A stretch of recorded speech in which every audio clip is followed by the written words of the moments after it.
طبق تحقیقات متخصصان دانشگاه تحقیقات ملی مکتب عالی اقتصاد، مهنت شهروندان تاجیکستان و قرقیزستان در بین مهاجران مهنتی خیلی کم مزد می باشد.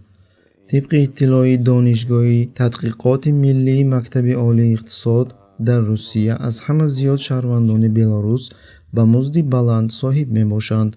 با حساب میانه سال گذشته به شهروندان بلاروس 41.10 روبل روسی در یک ماه مزد مهنت معین کرده شد. پس از آنها شهروندان گرجستان به مقدار 33.5-35.9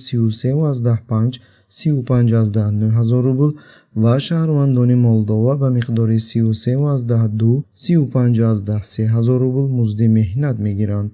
شهروندان اوکراین باشد از آنها کمتر 30,000 روبل میگیرند. در حالت بعد مزد مهنتی شهروندان تاجیکستان 25-28 هزار روبل، شهروندان ازبکستان 27-29 هزار روبل و شهروندان قرقیزستان 27-29 هزار روبل مقرر کرده شده است.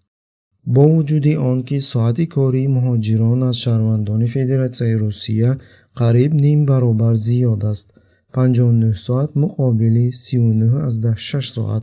طبق اطلاع سامانه ria.ru اساساً صاحبکاران خرد 40.3% و میانه 35.7% به مهاجران مهنتی کارهای به اختصاص را پیشنهاد میکنند، گرچند که 60% آنها در وطنشان با کارهای با اختصاص مشغول بودند.